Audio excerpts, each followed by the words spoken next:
If you want to add a widget to the home screen on the Xiaomi 17, you can, for example, press and hold your finger on an empty space on the home screen, and after a couple of seconds we can go to widgets at the bottom of the screen.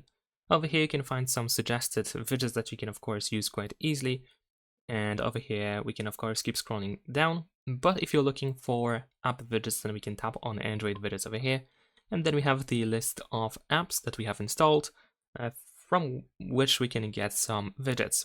And let's say I'm gonna use this widget over here. In order to add it, you can either tap on it and it's going to be added immediately, or you can press and hold your finger on that widget and then you can drag it around. Of course, once the widget is added, you can still drag it around, there is no issue with that.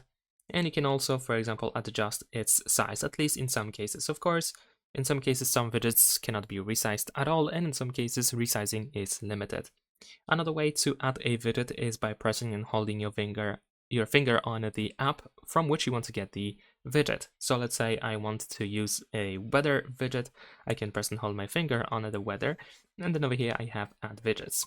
There we go, and I can just see widgets from the app and only from that app. Once you find something that you like, you can of course either use add to home screen, or you can press and hold your finger and then just decide where it should be placed. And there we go.